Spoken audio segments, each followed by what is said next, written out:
Welcome back to official Akhtar Rahman sir YouTube channel. एका नवीन व्हिडिओमध्ये आपले पुन्हा एकदा स्वागत आहे मित्रांनो. आजच्या या व्हिडिओच्या माध्यमातून आपण 2024च्या परीक्षेमध्ये समाजशास्त्र विषयात विचारले गेलेले प्रश्न पाहणार आहोत. यापूर्वी 3 व्हिडिओ आपण या ठिकाणी अपलोड केलेले आहे प्रिव्हियस इयर क्वेश्चन संदर्भात. तर चला व्हिडिओ सुरू करू. या व्हिडिओ सुरू करण्या अगोदर आपण जर आमच्या चॅनलवर नवीन असाल तर प्लीज चॅनलला सबस्क्राईब करा. साईडचे जे बेल नोटिफिकेशन आहे त्याला देखील ऑन करा, जेणेकरून आपल्याला अशाच प्रकारचे व्हिडिओ वेळेवर पाहायला मिळेल. डिस्क्रिप्शनमध्ये आमच्या टेलिग्राम आणि व्हॉट्सअप चॅनलची लिंक दिलेली आहे. तिथे जाऊन आपण आमच्या टेलिग्राम आणि व्हॉट्सअप ग्रुपला सुद्धा जॉईन करू शकतात. व्हिडिओला प्लीज लाईक करा. हे बघा, प्रश्न क्रमांक 1 इथे दिलेला आहे की पृथ्वीच्या गाभ्याचे तापमान साधारणतः डॅश डॅश इतके असतात. असा प्रश्न 2024च्या परीक्षेमध्ये विचारला होता मित्रांनो. इतिहास, भूगोल आणि राज्यशास्त्र विषयाचे प्रश्न आपण पाहत आहोत.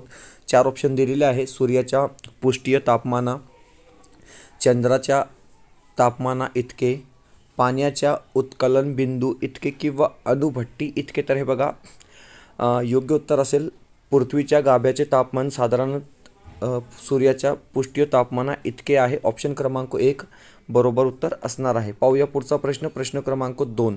प्रश्न क्रमांक 2 विचारलेला आहे की भारतात अंतर्गत जलमार्ग विकसित झाले नाहीत कारण. आता याचे कारण काय आहे? जलमार्ग भारतात जे आहे विकसित झालेले नाही, याचे कारण काय आहे? 4 ऑप्शन दिलेले आहे. येथील नद्या कमी लांबीच्या आहेत, नद्यामध्ये गाळाचे प्रमाण अधिक आहे म्हणून, नद्या जोड प्रकल्प उपलब्ध नाहीत म्हणून, किंवा अनेक नद्या हंगामी आहेत म्हणून. तर हे बघा, भारतात अंतर्गत जलमार्ग विकसित झाले नाहीत याचे कारण आहे अनेक नद्या काय आहे तर हंगामी आहे. ऑप्शन क्रमांक 4 आपला बरोबर उत्तर आहे. पुढचा प्रश्न. प्रश्न क्रमांक 3. प्रश्न क्रमांक 3 इथे विचारलेला आहे की जगातील सर्वात मोठा दलदलीचा प्रदेश म्हणजे आर्कटिक महासागराकडील सायबेरियन भागात आढळतो कारण. याचे कारण काय आहे? 4 ऑप्शन दिलेले आहे. हा समुद्र सपाटीपेक्षा कमी उंचीवर आहे, हा प्रदेश मैदानी असून अनेक नद्यांचा त्रिभुज प्रदेश येथे आहे, हिवाळ्यातील गोठलेल्या नद्या व पाण्याचा निचरा होऊ शकत नाही म्हणून, किंवा येथे जलवाहतुकीचे मार्ग नाहीत. तर हे बघा मित्रांनो, प्रश्न असा आहे की जगातील सर्वात मोठा दलदलीचा प्रदेश आर्कटिक महासागराकडील सायबेरियन भागात आढळतो कारण की हिवाळ्यातील गोठलेल्या नद्या व पाण्याचा निचरा होऊ शकत नाही म्हणून. ऑप्शन क्रमांक 3 काय आहे? आपला योग्य उत्तर या ठिकाणी असणार आहे. पुढचा प्रश्न. प्रश्न क्रमांक 4. प्रश्न क्रमांक 4 येथे विचारलेला आहे की तुम्ही पाहू शकतात. प्रश्न क्रमांक 4 येथे दिलेला आहे की समताप रेषा उत्तर गोलार्धात वक्र व कमी अंतरावर असलेल्या पाहावयास मिळतात कारण. 4 ऑप्शन दिलेला आहे. प्रश्न क्रमांक 4 आपण पाहत आहोत. येथे समताप रेषाचा अंश हा कमी असतो, येथे जलभागापेक्षा जमिनीचा भाग अधिक आहे, येथे अक्षांश कमी अंशाचे आहेत म्हणून, किंवा वरील पर्यायातील 2 आणि 3 दोन्हीचा परिणाम आहे. तर हे बघा, येथे जलभागापेक्षा जमिनीचा भाग अधिक आहे आणि येथे अक्षांश कमी अंशाचे आहे म्हणून, म्हणजे पर्याय क्रमांक 4 काय आहे? बरोबर उत्तर असणार आहे. पाहूया पुढचा प्रश्न. प्रश्न क्रमांक 5. प्रश्न क्रमांक 5 येथे विचारलेला आहे की जेव्हा प्रदेशाचे क्षेत्रफळ कमी असते व लोकसंख्या जास्त असते तेव्हा लोकसंख्येची घनता टिंबटिंब असते. असा प्रश्न विचारलेला आहे. म्हणजे क्षेत्रफळ कमी आहे आणि लोकसंख्या जास्त आहे तर लोकसंख्येची घनता कशी असणार? जास्त असणार. ऑप्शन क्रमांक 4 काय असेल? आपला बरोबर उत्तर असणार आहे. पाहूया पुढचा प्रश्न. प्रश्न क्रमांक 6. प्रश्न क्रमांक 6 येथे विचारलेला आहे की विषुववृत्तापासून 30 अंश कोनीय अक्षवृत्त अंतरावर उत्तर अमेरिका खंडातील डॅश डॅश हे स्थान आहे. प्रश्न काळजीपूर्वक वाचून घ्या. 2024च्या प्रश्नपत्रिकेमध्ये प्रश्न विचारला होता की विषुववृत्तापासून 30 अंश कोनीय अक्षवृत्त अंतरावर उत्तर अमेरिका खंडातील हे स्थान डॅश डॅश आहे. तर हे बघा, बसरा, लासा, न्यू ऑर्लियन्स किंवा कोरो अशा प्रकारे 4 ऑप्शन दिलेले आहे. ऑप्शन क्रमांक 3 जे असेल ते आपलं योग्य उत्तर असणार आहे कारण की विषुववृत्तापासून 30 अंश कोनीय अक्षवृत्त अंतरावर जे अमेरिका खंडातील जे स्थान आहे ते न्यू ऑर्लियन्स असणार आहे. ऑप्शन क्रमांक 3 जे असेल ते आपलं बरोबर उत्तर असणार आहे. पुढचा प्रश्न. प्रश्न क्रमांक 7. प्रश्न 7 विचारलेला आहे की हा अग्निजन्य खडक आहे म्हणजे डॅश डॅश हा अग्निजन्य खडक आहे. बेसाल्ट, वालुकाश्म, संगमरवर किंवा चुनखड? तर हे बघा मित्रांनो, बेसाल्ट हे अग्निजन्य खडक आहे. ऑप्शन क्रमांक 1 काय असेल आपला बरोबर उत्तर असणार आहे. पुढचे उदाहरण आपण पाहून घेऊया. तर हे बघा पुढचे उदाहरणसुद्धा इथे दिलेले आहे की बेसाल्ट हे अग्निजन्य खडक ज्वालामुखी क्रियेतून तयार होते. वालुकाश्म काय आहे तर अवसादी आहे, अवसादी खडक आहे. संगमरवर रूपांतरित खडक आहे आणि चून खडक हे अवसादी खडक आहे. अशा प्रकारे आपण स्पष्टीकरण सुद्धा या ठिकाणी पाहू शकतो. पाहूया पुढचा प्रश्न म्हणजे प्रश्न क्रमांक 8. आता हा प्रश्नसुद्धा 2024च्या परीक्षेमध्ये विचारला होता की मंसूरी किंवा मसुरी हे थंड हवेचे पर्यटन स्थळ पुढीलपैकी कोणत्या राज्यात आहे, असा प्रश्न विचारला होता. आणि 4 ऑप्शन दिलेला आहे, जम्मू व काश्मीर, कर्नाटक, आसाम किंवा उत्तराखंड. अशा प्रकारे 4 ऑप्शन दिलेला आहे. तर हे बघा मसुरी हे थंड हवेचे जे पर्यटन स्थळ आहे ते उत्तराखंड या ठिकाणी आहे. म्हणजे ऑप्शन क्रमांक 4 काय असेल आपला बरोबर उत्तर राहणार आहे. पुढचा प्रश्न प्रश्न क्रमांक 9. प्रश्न क्रमांक 9 येथे दिलेला आहे की खंड विखंडन ही प्रक्रिया खालीलपैकी कोणत्या प्रकारची आहे. हा प्रश्नसुद्धा 10 नोव्हेंबर 2024च्या प्रश्नपत्रिकेमध्ये विचारला गेला होता की खंडन विखंडन ही प्रक्रिया खालीलपैकी कोणत्या प्रकारची आहे. तर हे बघा जैविक विदारण, रासायनिक विदारण, कायिक विदारण किंवा भस्मीकरण. तर मित्रांनो या ठिकाणी जे आपलं बरोबर उत्तर असेल कायिक विदारण, कारण की खंड विखंडन ही प्रक्रिया जी आहे ते कायिक विदारण आहे. म्हणजे पर्याय क्रमांक 3 जे असेल ते आपला योग्य उत्तर या ठिकाणी राहणार आहे. पुढचा प्रश्न प्रश्न क्रमांक 10. प्रश्न क्रमांक 10 येथे दिलेला आहे की माहिती तंत्रज्ञानाचा उद्योग सिलिकॉन खोऱ्यात उत्तर अमेरिकेत कॅलिफोर्निया येथे आहे. तर सिलिकॉन पठार भारतात म्हणजे डॅश डॅश येथे आहे. 4 ऑप्शन दिलेले आहे. प्रश्न समजून घ्या की माहिती तंत्रज्ञानाचा उद्योग सिलिकॉन खोऱ्यात उत्तर अमेरिकेत कॅलिफोर्नियात आहे. तर सिलिकॉन पठार भारतात डॅश डॅश येथे आहे. 4 ऑप्शन दिलेले आहेत, तेलंगण, तिबेट, दख्खन किंवा छोटा नागपूर. तर हे बघा मित्रांनो, सिलिकॉन पठार भारतात या ठिकाणी आहे म्हणजे दख्खन या ठिकाणी आहे. पर्याय क्रमांक 3 जे असेल ते आपला योग्य उत्तर या ठिकाणी असणार आहे. मित्रांनो व्हिडिओ आवडत असेल तर प्लीज व्हिडिओला लाईक करा.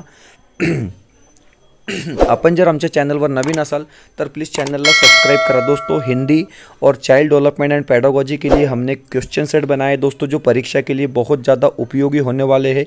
अगर आप इसको परचेस करना चाहते हैं दोस्तों तो आपको कॉन्टैक्ट डिटेल जो दी गई है आप हमसे कॉन्टैक्ट करके PDF के स्वरूप में इसको परचेस कर सकते हैं, क्योंकि यहाँ पर आपको हिंदी के स्पेशल सेट और चाइल्ड डेवलपमेंट एंड पेडागॉजी म्हणजे बाल मानसशास्त्र व अध्यापनशास्त्र संदर्भात स्पेशल क्वेश्चन सेट जे आहेत मित्रांनो ते आमच्या माध्यमातून आम्ही तयार केलेले आहे। 199 रुपयेमध्ये आपल्याला 10 प्रश्नपत्रिका भेटेल जे परीक्षेच्या दृष्टीने अत्यंत इम्पॉर्टंट आणि उपयुक्त असणार आहे।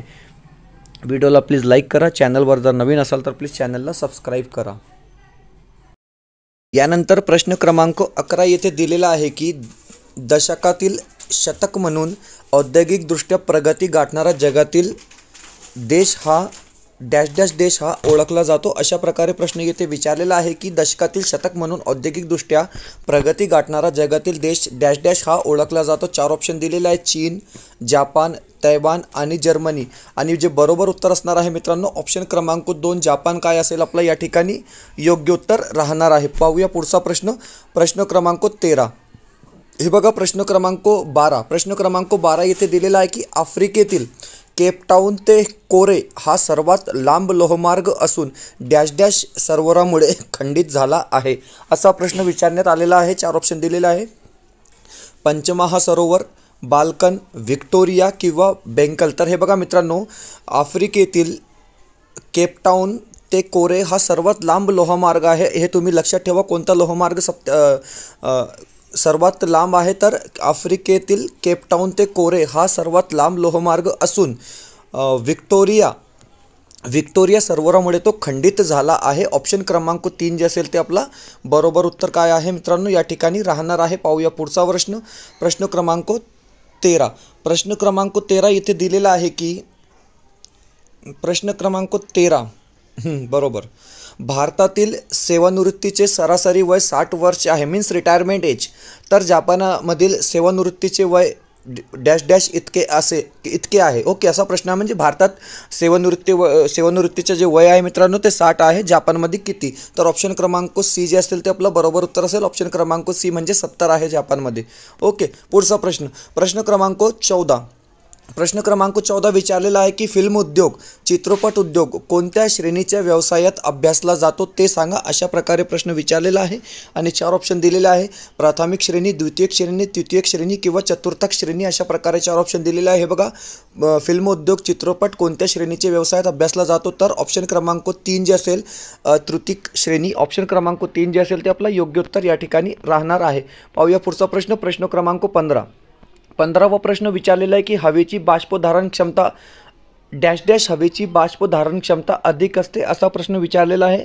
अतिशय सोपा प्रश्न विचारलेला होता. 4 ऑप्शन दिलेले आहे. कोरडे, उष्ण, थंड किंवा उबदार. तर हे बघा मित्रांनो, उष्ण हवेची बाष्पधारण क्षमता अधिक असते म्हणजे पर्याय क्रमांक 2 काय आहे आपला योग्य उत्तर आहे. पर्याय क्रमांक 2 जे असेल ते आपला बरोबर उत्तर या ठिकाणी राहणार आहे. पुढचा प्रश्न. प्रश्न क्रमांक 16. प्रश्न क्रमांक 16 आहे की उष्णता व बाष्प यांचे वहन करण्यास हवामानातील डॅश डॅश घटक महत्त्वाचा आहे. हा प्रश्न सुद्धा सोपा दिला होता मित्रांनो, कारण की उष्णता व बाष्प यांचे वहन करण्यास हवामानातील कोणता घटक महत्त्वाचा आहे, तर हे बघा पर्जन्य, दाब, वारा किंवा तापमान 4 ऑप्शन दिलेले आहे आणि योग्य उत्तर असेल वारा. ऑप्शन क्रमांक 4 जे असेल ते आपलं योग्य उत्तर असणार आहे. 2024च्या परीक्षेमध्ये हे प्रत्येक प्रश्न काय आहे मित्रांनो विचारण्यात आला होता. पुढचा प्रश्न. प्रश्न क्रमांक 17. प्रश्न क्रमांक 17 दिलेला आहे की खालीलपैकी कोणती जोडी चुकीची आहे ते ओळखा. अशा प्रकारे प्रश्न विचारलेला आहे आणि तापमान समताप रेषा, हवेची दाब समभार रेषा, समुद्राची क्षारता समगाह रेषा किंवा समुद्र सपाटीपासूनची उंची समोच्चतर रेषा. तर हे बघा मित्रांनो, तापमान समताप रेषा हे काय आहे बरोबर आहे. समुद्राची क्षारता समगाह रेषा हे सुद्धा बरोबर आहे आणि समुद्र सपाटीपासून उंची समोच्चता दर्शक रेषा हे सुद्धा बरोबर आहे. परंतु चुकीची जोडी विचारलेली आहे. तर हवेच्या दाब समभार रेषा हे काय आहे चुकीची जोडी दिलेली आहे. पर्याय क्रमांक 2 आपला बरोबर उत्तर या ठिकाणी राहणार आहे. पुढचा प्रश्न. प्रश्न क्रमांक 18. प्रश्न क्रमांक 18 दिलेला आहे की जगातील सर्वात मोठे वाळवंट कोणते. अतिशय फेमस आणि अतिशय सोपा हा प्रश्न आहे मित्रांनो. 4 ऑप्शन दिलेले आहे. सहारा, गोबी, थार किंवा कॉलहारी. तर हे बघा, जगातील सर्वात मोठे वाळवंट आहे सहारा वाळवंट. ऑप्शन क्रमांक 1 जे असेल ते आपला योग्य उत्तर असणार आहे. पुढचा प्रश्न. प्रश्न क्रमांक 19. प्रश्न क्रमांक 19 विचारलेला आहे की हे बघा, भारतातील काळी माती प्रामुख्याने कोणत्या पिकासाठी उपयुक्त आहे. जॉग्राफी संदर्भात हा प्रश्न विचारलेला आहे की भारतात काळी माती प्रामुख्याने कोणत्या पिकासाठी उपयुक्त आहे. गहू, कापूस, तांदूळ किंवा ऊस. तर हे बघा मित्रांनो, आपला कापूस काय असेल बरोबर उत्तर असणार आहे. पुढचा प्रश्न आणि शेवटचा प्रश्न. व्हिडिओ आवडत असेल तर प्लीज व्हिडिओला लाईक करा. चॅनलवर नवीन असेल तर प्लीज चॅनलला सबस्क्राईब करा. जगातील सर्वात उंच शिखर एव्हरेस्ट कोणत्या पर्वतरांगेत आहे. तर हे बघा, सर्वात उंच शिखर कोणता आहे तो माउंट एव्हरेस्ट आहे. आणि कोणत्या पर्वतरांगेत आहे तर हे बघा मित्रांनो, आल्प्स, हिमालय, ऑर्डिज किंवा रॉकी. तर हे बघा ऑप्शन क्रमांक 2 हिमालय काय असेल आपलं बरोबर उत्तर असणार आहे. कारण की जगातील जे सर्वात उंच शिखर आहे एव्हरेस्ट ते हिमालयाच्या पर्वतरांगेत आहे. ऑप्शन क्रमांक 2 जे असेल ते आपलं बरोबर उत्तर असणार आहे मित्रांनो. तर अशी अतिशय इम्पॉर्टंट टॉप 20 क्वेश्चन आजच्या या व्हिडिओच्या माध्यमातून आपण समाजशास्त्र विषयाचे घेतलेले आहोत मित्रांनो.